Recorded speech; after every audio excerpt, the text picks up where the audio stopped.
Alors, qu'on augmente l'incompressibilité de la peine pour acte terroriste, moi j'y suis plutôt favorable, mais la perpétuité réelle, je trouve que ça n'a pas de sens. Autant condamner à mort, et je crois que les valeurs de la France font que on a aboli la peine de mort. La Cour européenne des droits de l'homme a déjà rétorqué cette disposition à l'Angleterre en disant on ne peut pas ne pas donner l'espoir ou la perspective à quelqu'un condamné, pour quelque raison que ce soit, de sortir. Parce que la prison, ça sert à quoi ? Ça sert à isoler de la société quelqu'un qui serait dangereux. On peut aussi se dire que après des années, cette personne pourrait avoir une rédemption, pourrait se faire pardonner, pourrait vouloir se réinsérer dans la société. Dans le cas de Salah Abdeslam, qu'est-ce qu'on va faire de lui quand il va sortir de prison ? Vous croyez vraiment que Salah Abdeslam, dans 22 ans, va revenir va sortir de prison avec des intentions louables, va aller prêcher c'est la question la que bonne pose parole. David Xavier Weiss et que tous les Français se posent. Il faut un petit peu, faut un peu revenir à la raison. On peut pas avoir à gauche un double discours, notamment celui du gouvernement qui dit c'est la guerre, on fait la guerre contre le terrorisme. En cas de guerre, vous savez, c'est la loi martiale qui s'applique. Donc la peine de mort. La peine de mort, on peut en débattre. On peut dire, on n'en veut pas. Effectivement, ça fait 30 ans qu'on a révolu la peine de mort. C'est surtout que c'est acté et que personne ne réclame le retour de la peine de mort aujourd'hui. Certaines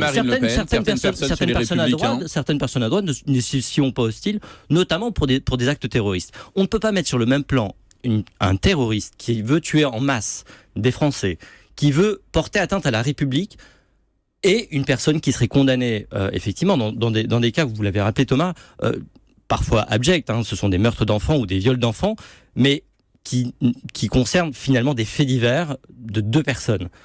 On ne peut pas mettre sur le même plan ces deux responsabilités. Aujourd'hui, il faut effectivement mettre le paquet sur les terroristes, sur la condamnation des terroristes et aller au-delà même de 30 ans. Est-ce que vous pensez vraiment que de dire on va les condamner à vie, contrairement à ce que dit ça va les empêcher? C'est comme la déchéance de nationalité. Il n'y a pas un terroriste qui se dirait attention, je ne vais pas faire péter une bombe au risque de perdre mon passeport ou au risque de finir en prison toute ma vie. C'est pas dissuasif, c'est ça ? Mais c'est absolument pas dissuasif. Donc à quoi ça sert ? À rien. La preuve, il y en a qui réfléchissent avant de se faire sauter. Et quand ils se font prendre, si on leur dit vous finirez votre vie dans une prison, et contrairement à ce que dit Rachida Dati, on ne doit pas avoir peur de les transformer en loups, parce que elle disait hier dans le JDD. Si effectivement on commence à avoir peur pour le personnel pénitentiaire, c'est à eux de faire régner l'autorité dans les prisons. Mais alors, je pose une question, Hugo Bayet. C'est normal que Salah Abdeslam puisse sortir de prison au bout de sa période de sûreté, même si elle a grandi à 30 ans, il aura 50 ans environ. La sortie de prison, elle n'est pas automatique. Au bout d'un certain nombre d'années, en l'occurrence aujourd'hui c'est 22 ans, mais peut-être que demain ce sera 30 ans, il peut demander à réexaminer auprès du juge d'application des peines la peine qu'il est en train d'exercer. Et il y a un avis médical, psychologique, etc.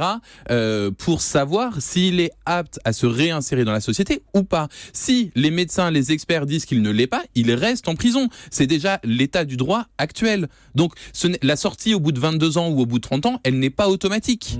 Donc arrêtons aussi d'avoir peur que à 56 ans ce monsieur sorte. Aujourd'hui, le droit et l'application du droit prévoient qu'il puisse rester plus longtemps en cas de besoin et de nécessité pour protéger la société.